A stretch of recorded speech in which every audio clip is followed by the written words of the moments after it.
Lee Do-hwan stood at the observation deck of Luna Station, watching the transport ship Galaxy Hope prepare for departure to Mars. His daughter, Kim Min-ji, pressed her face against the reinforced glass beside him, her eyes bright with excitement. "Dad, look how big it is," Min-ji said, pointing at the massive passenger vessel. "Mrs. Park says it can hold 3,000 people." Do-hwan smiled and ruffled her black hair. At 16, Min-ji still got excited about space travel like a little kid. 3 years had passed since her mother died in the shuttle accident, and seeing his daughter happy still felt like a small miracle. "Remember what I told you about staying with your group," Do-hwan said. "Mars can be dangerous if you wander off." "No, Dad. You've told me 100 times. Min-ji rolled her eyes but hugged him tight. "It's just a school trip. We'll be back in 2 weeks. The announcement echoed through the station. "All passengers for Mars Colony Educational Trip 7, please report to Gate 12 for final boarding." Min-ji grabbed her bag and joined the crowd of teenagers from her school. Do-hwan watched her laugh with her friends Kim Ji-won and Lee Soo-min as they walked toward the boarding gate. His chest felt tight. 2 weeks seemed like forever. "She'll be fine," said a voice behind him. Do-hwan turned to see Captain Martinez, the station security chief. "That's a good ship with a good crew. The kids will have a great time." Do-hwan nodded. As a former Special Forces soldier, he knew how to read people and situations. The Galaxy Hope had excellent safety records, and the ICE Mars educational program had run successfully for 5 years. Still, something felt wrong. Maybe it was just father instincts. The transport ship pulled away from the station slowly, its engines glowing blue in the darkness of space. Do-hwan stayed at the window until it disappeared among the stars. 3 days later, everything changed. Do-hwan was working in the deep mines of Luna's South Pole when his communication device started beeping urgently. The message was from Earth Command, marked Priority 1. His hand shook as he read it. Transport vessel Galaxy Hope reported missing. Last contact 72 hours ago near Asteroid Belt Sector 7. Search and rescue operations beginning. Immediately, the mining equipment around him seemed to fade away. His vision tunneled. Missing. The word hit him like a physical blow. He dropped his tools and ran for the surface, ignoring the safety protocols and the shouts of his coworkers. In the communication center, he found chaos. Dozens of families crowded around the information desk, all asking the same questions. "What happened to our children? When will you find them? Are they alive?" A Federation official, a tall alien with blue skin and 4 arms, stood behind a podium trying to calm the crowd. The Kalari species always spoke in measured, careful tones that made Do-hwan want to punch something. "Citizens of Earth," the alien said, "we understand your concern. The Galactic Federation takes all missing vessel reports seriously. We have deployed search ships across 17 star systems." "What do you think happened?" shouted a woman near the front. Do-hwan recognized her as Mrs. Kim Ji-won's mother. "Our investigation suggests piracy," the Kalari replied. "Several species engage in this activity, but they rarely harm passengers. Pirates typically demand ransom or trade captives for supplies. Your children are most likely safe and will be returned through proper diplomatic channels." "How long will that take?" Do-hwan pushed through the crowd to the front. The alien looked at him with large dark eyes. "These matters require patience, Mr. Lee. Sometimes weeks, sometimes months. The Federation has protocols for prisoner exchanges. We cannot act hastily." "Months?" The word came out as a growl. "You want me to wait months while my daughter is held by pirates?"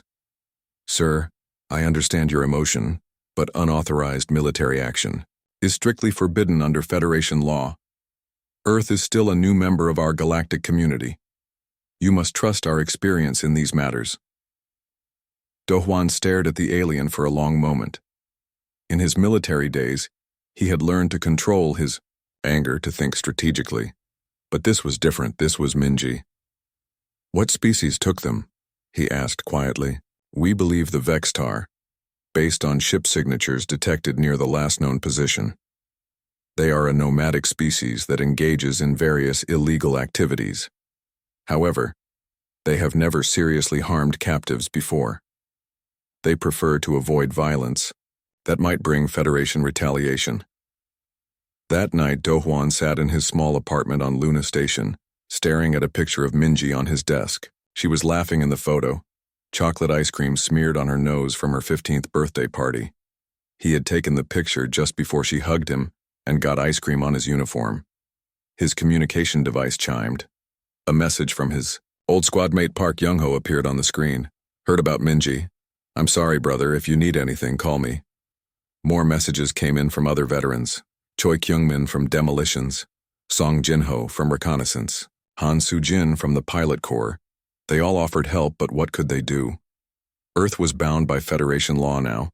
Do-hwan opened his computer and began researching. The Federation database contained limited information about the Vextar, but the black market networks he remembered from his military days had more details. The Vextar were stronger than humans, with thick, armored skin and natural weapons. They traveled in clan ships and took prisoners for sale to other species. They had his daughter. The Federation wanted him to wait for diplomacy while Minji was trapped with alien pirates who saw her as cargo.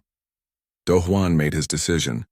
He opened a secure channel and sent messages to 5 old friends. The message was simple. They took Minji. I'm going after her. Are you with me? The replies came back within hours. All 5 said yes. The next morning, Do-hwan submitted his resignation from the mining company and emptied his savings account. He bought a small, fast ship from a dealer who didn't ask too many questions. The ship needed modifications for what he planned to do, as he worked on installing military-grade shields and weapon systems that were definitely not legal for civilian vessels.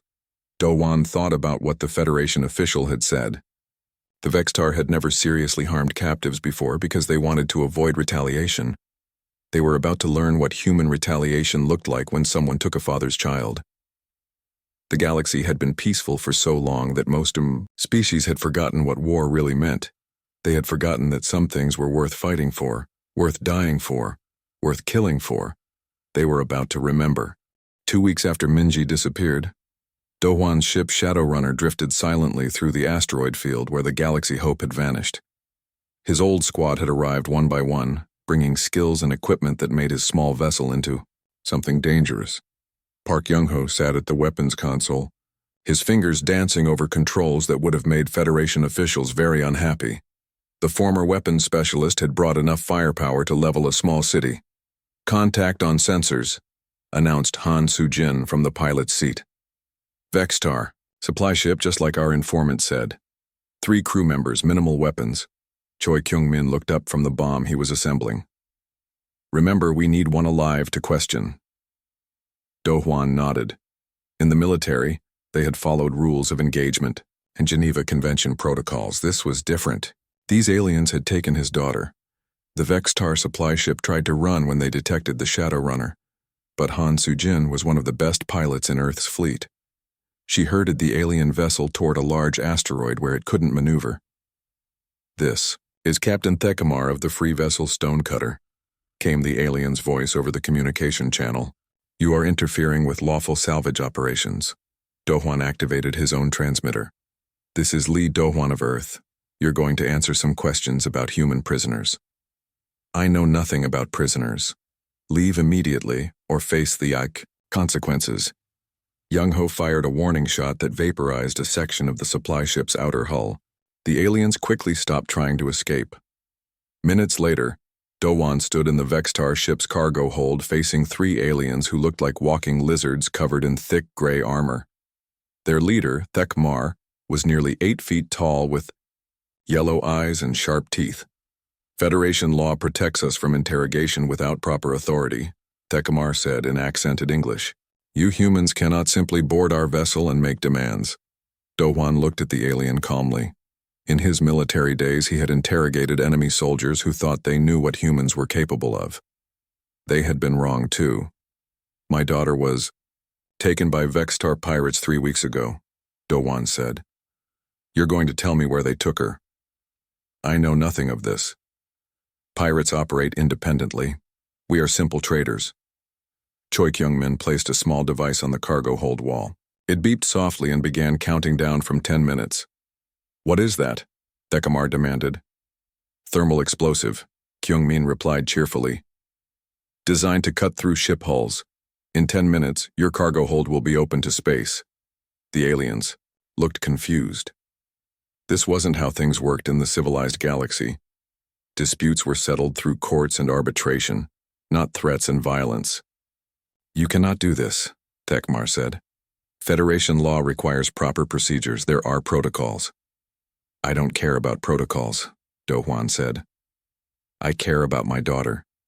Where do Vextar pirates take human prisoners? This is illegal. The Federation will punish Earth for this action. Song Jinho, who had been quietly examining the alien computer systems, looked up. Found something interesting. This ship's been making regular runs to a place called Blood Moon Station. That's not on any Federation charts. The timer showed 7 minutes remaining. Blood Moon Station is neutral territory, one of the younger aliens said quickly. Clan leader Kethvar runs operations there. But I swear we have no connection to pirates. Tekmar turned on his subordinate angrily, speaking in their own language. The younger alien stepped back in fear. Where is Blood Moon Station? Do-hwan asked. I cannot tell you this, Tekmar said. Kethvar would kill my entire family. Do-hwan studied the alien leader. Fear was something he understood. Everyone was afraid of something. Your family isn't here, Do-hwan said quietly. But you are, and in 6 minutes you're going to find out what happens when someone threatens a human's child. Something in Do-hwan's voice made the alien step backward. For the first time, Tekmar seemed to realize that these humans were different from the diplomatic species he knew. 5 minutes, Kyung-min announced. Please, the younger alien said. We have younglings too. Kethvar's station is in the Broken Ring system, hidden in the asteroid field near the dead planet. But you cannot attack it alone. He has 50 warriors, and many ships. Tekmar looked defeated. You humans are insane. You risk war with our entire clan for one offspring. That one offspring is my daughter, Do-hwan said. He nodded to Kyung-min, who deactivated the bomb. 30 minutes later, the Vextar were secured in their own cargo hold with enough supplies for a week. Do-hwan had left them with a message recorder. My name is Lee Do-hwan, he said to the device. Tell Kethvar that I want the human children returned safely. If they are harmed, I will hunt every Vextar in the galaxy. If they are returned, this ends here. You think this will work? Young-ho asked as they prepared to leave. No, Do-hwan replied. But when we destroy his station and kill his warriors, other pirates will know we gave them a chance. As the shadow runner left the asteroid field, Han Soo-jin set course for the Broken Ring system. Behind them, the Vextar supply ship drifted with its crew locked inside, waiting for rescue. The message Do-hwan had recorded would reach Kethvar within hours. The clan leader would probably laugh at the humans' threats. After all, what could one small ship do against a fortified station? He was about to find out. On Earth, Federation Ambassador Nal Thresh of the Etherian species was having the worst week of his long career. Reports were coming in about unauthorized human military activity across 3 sectors. Ship registrations were being falsified. Weapons were disappearing from military stockpiles. Most disturbing of all, human military veterans were simply vanishing from their homes and jobs. Thousands of them, all heading toward unknown destinations in space. The humans called it the Hunt, and it was growing larger every day. Ambassador Nal Thresh had spent decades studying different species, but he was beginning to think that nobody really understood humans at all. The Federation had welcomed them as another peaceful civilization ready to join galactic society. They might have made a terrible mistake. Kethvar stood on the command deck of Blood Moon Station, reading the humans' message for the 3rd time. Around him, his clan warriors laughed at the primitive threat from the strange bipedal species. One ship, growled his second-in-command, Veltash.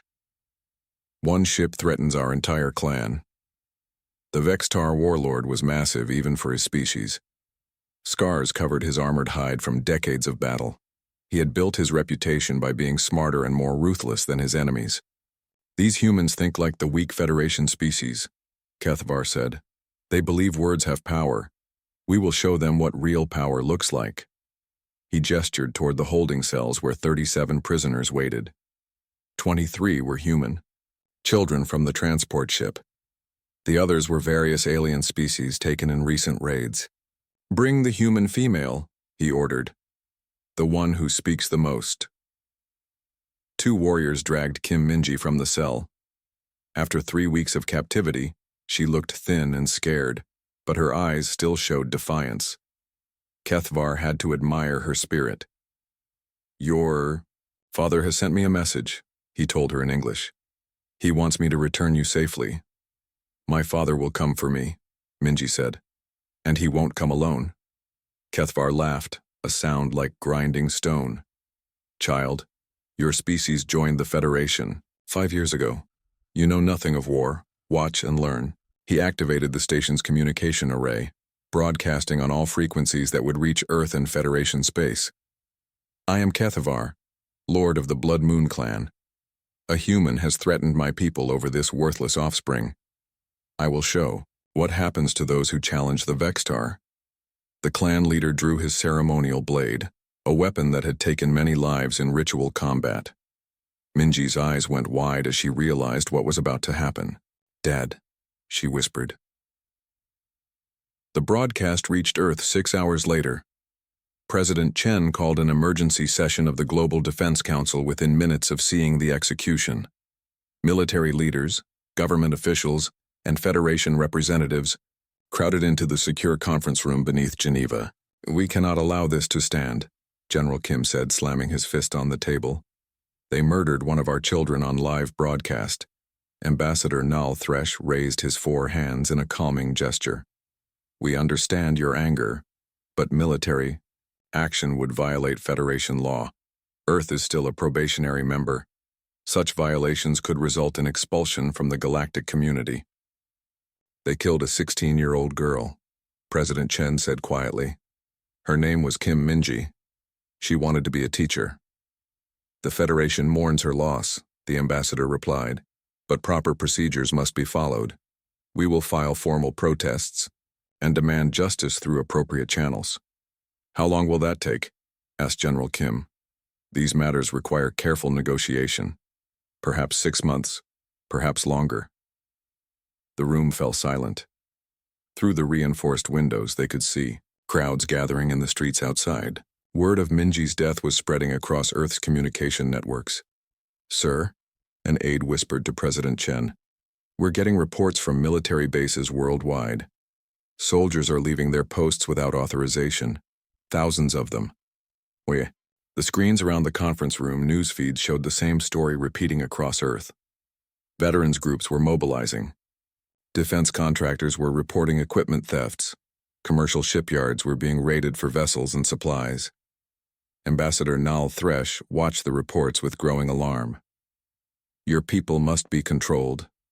Unauthorized military action could destabilize the entire sector. Could you control your people if someone murdered your child on broadcast television?" President Chen asked. The Etherian had no answer. His species had evolved beyond such primitive emotional responses millennia ago.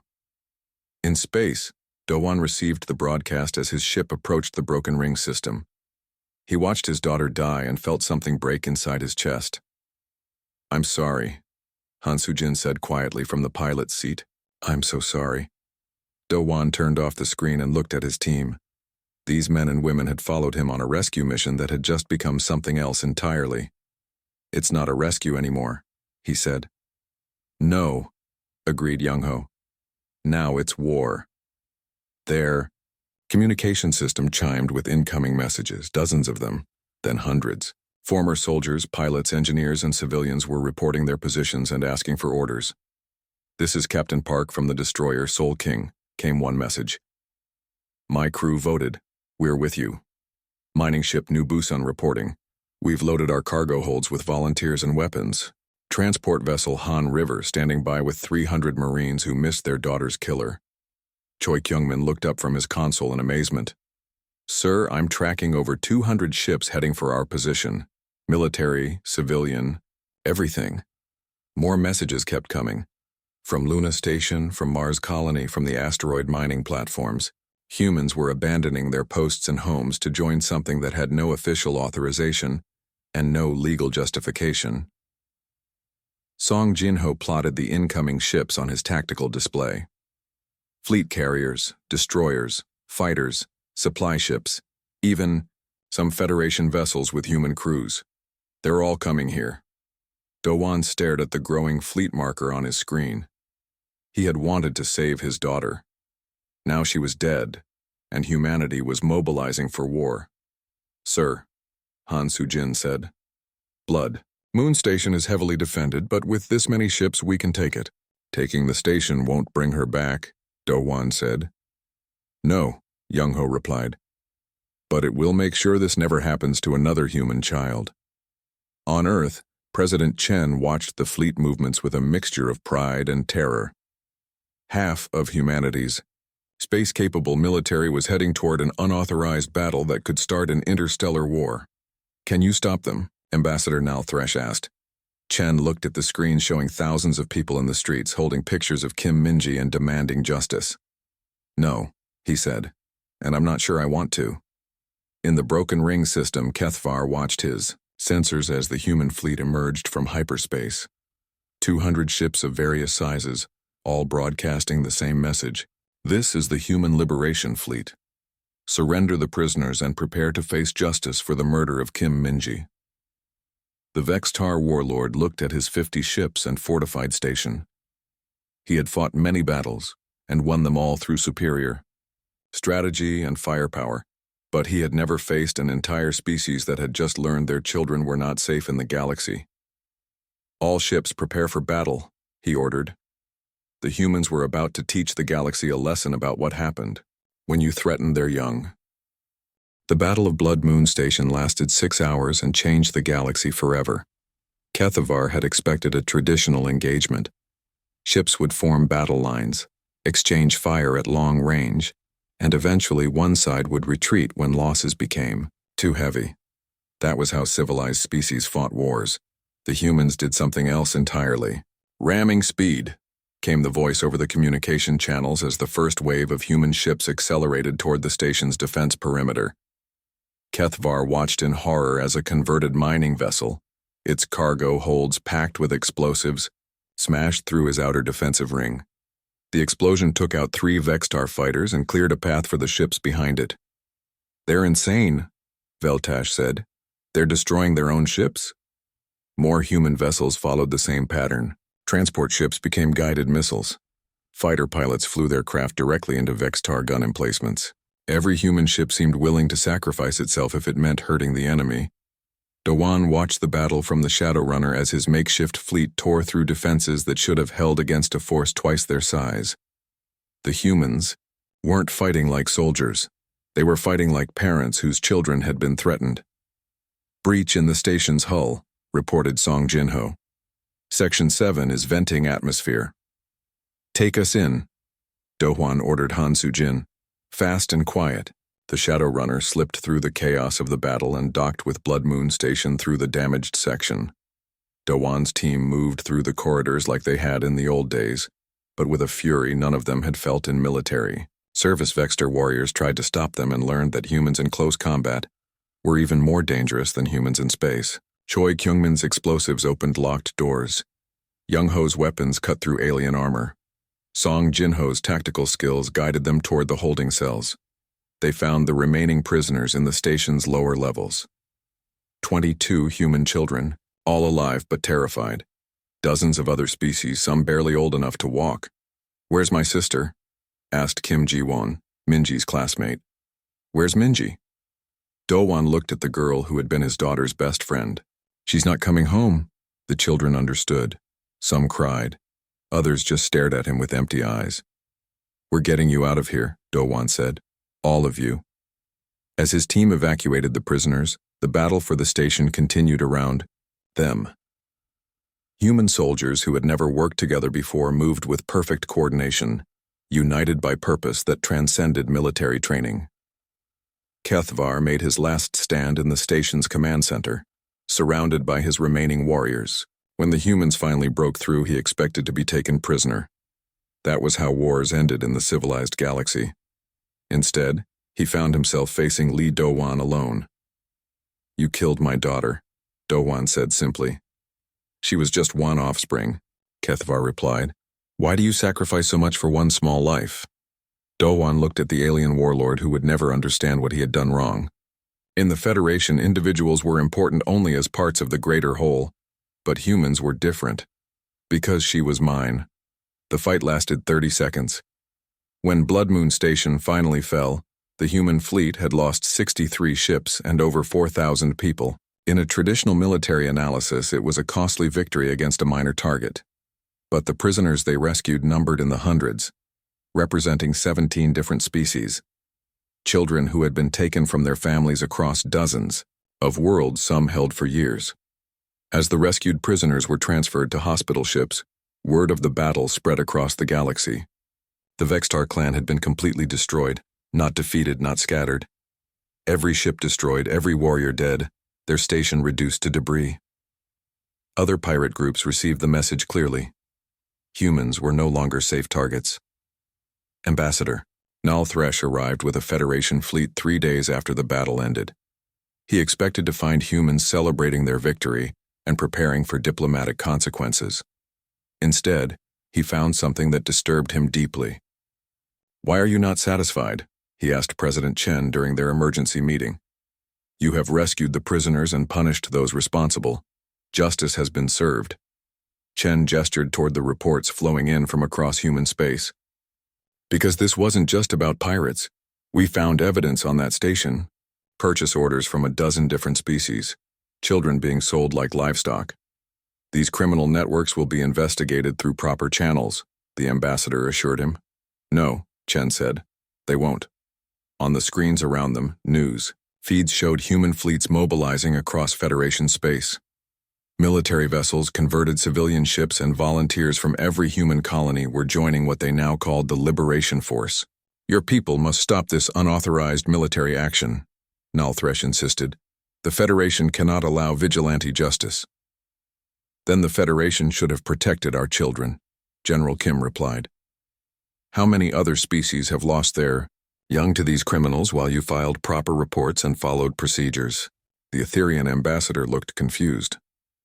"Individual losses are regrettable, but they cannot justify destabilizing the entire galactic order." President Chen stood up and walked to the window. Outside, crowds of humans still filled the streets, holding pictures of children who had been taken by various criminal groups over the years. "Ambassador," he said quietly, "you've been studying humans for 5 years since we joined the Federation. What have you learned about us?" "That you are surprisingly emotional and difficult to predict. Then let me teach you something else. We don't abandon our children, ever. And now we know that there are species out there who buy and sell them." Chen turned back to face the alien diplomat. "The Liberation Force has identified 47 criminal stations and bases involved in child trafficking. They're going to destroy every single one." "This could mean war with multiple species," Null Thresh warned. "Good," Chen replied. "Maybe war will teach the galaxy something that diplomacy hasn't." In space, Dowan stood on the bridge of his new flagship, a heavy cruiser called Kim Minji. Around him, the Liberation Force grew larger each day as more humans joined the hunt. He thought about his daughter, who had wanted to be a teacher. She would have loved seeing so many different species working together, even if the cooperation came from fear rather than friendship. The galaxy was about to learn what humans did when their children were threatened. Some lessons he knew could only be taught with blood. 6 months after the Battle of Blood Moon Station, the galaxy had changed forever. Dohwan stood in the observation deck of Luna Station, the same place where he had watched Minji leave for her school trip. Today, he was watching a different kind of departure. The last of the Liberation Force ships were returning home, their mission complete. 47 criminal bases destroyed. Over 3,000 children rescued and returned to their families. Entire criminal networks wiped out across 12 star systems. The cost had been heavy. Earth had lost nearly 10,000 people in the campaign, but they had sent a message that echoed across the galaxy. Human children were not for sale.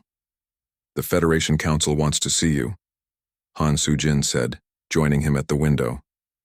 Ambassador Null Thresh says it's important. Do Hwan nodded. He had been expecting this meeting for weeks. The Federation Council chamber on Earth was packed with representatives from 67 species. Most of them looked nervous.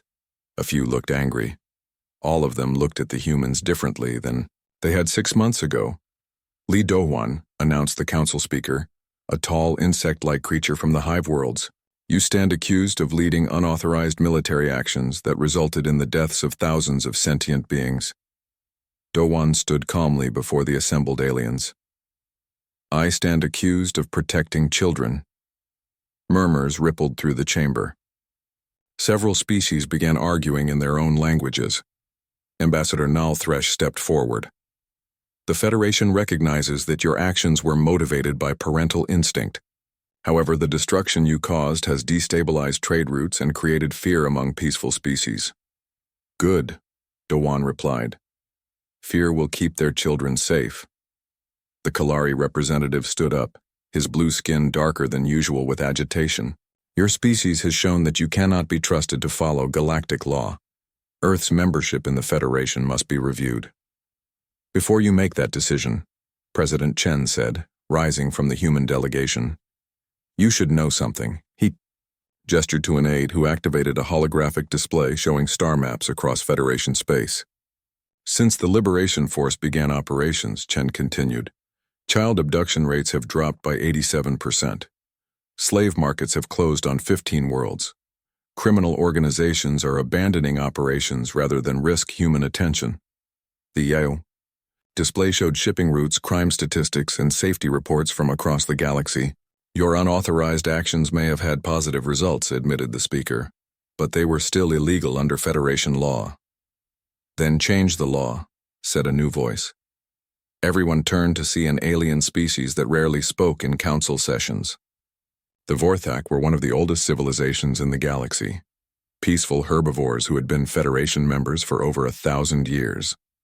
Speaker Merthalin, the council speaker said in surprise. You wish to address the assembly? The elderly Vorthak stood slowly, leaning on a walking staff carved from crystallized wood. For 800 years, my people have lost children to the criminals that these humans destroyed. We filed reports. We followed procedures. We waited for justice that never came. His voice grew stronger as he continued. In 6 months, humans accomplished what our diplomacy could not achieve in centuries. Perhaps it is not their methods that are wrong, but ours. Other voices joined the discussion. The Zentari, whose homeworld had been raided by slavers for decades. The Mokari, who had lost 3 colony ships to pirates. Species after species stood up to tell similar stories. The Federation's protocols protect criminals more than victims, said the Zentari ambassador. These humans have shown us what real justice looks like. Ambassador Null Thresh looked confused. You cannot seriously suggest that we abandon centuries of civilized behavior for primitive violence. What's civilized about letting children be sold like animals? Asked Speaker Merthalin. What's primitive about protecting the innocent? The debate continued for hours. When it was over, the Federation Council had made several historic decisions. First, Earth would not be expelled from the Federation. Instead, human military forces would be officially recognized as a special peacekeeping branch with authority to pursue criminals who targeted children. Second, Federation law would be changed to allow immediate action in cases involving child abduction, rather than requiring months of diplomatic procedures. Third, a new treaty would be signed by all member species, declaring the trafficking of young beings to be a crime, punishable by total war. Most importantly, humans would be given a permanent seat on the Federation Security Council, with the specific responsibility of protecting children throughout the galaxy. As the session ended, Ambassador Null Thresh approached Dohwan privately. I still do not understand, the Etherian said. Your daughter is dead. Your actions cannot bring her back. Why continue this crusade? Dohwan looked at the alien who had spent years studying humanity without learning the most important thing about them.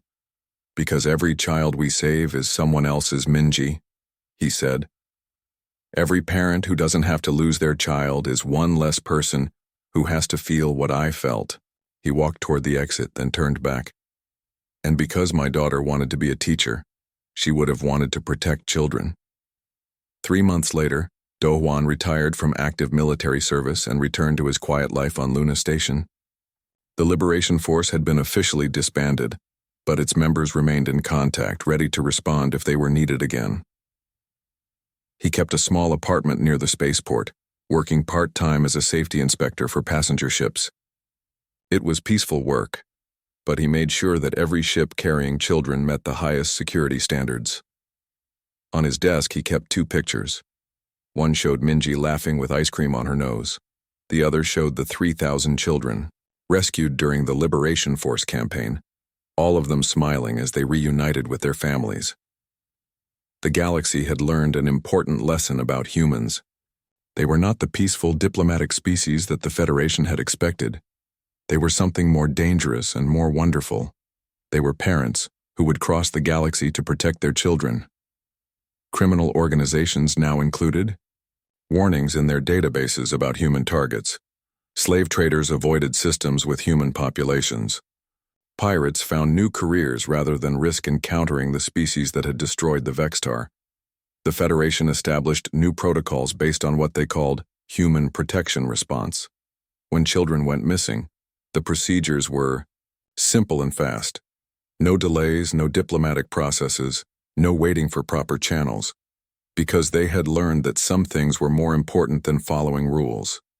Some bonds were stronger than law, and some species would fight the entire galaxy to protect what they loved.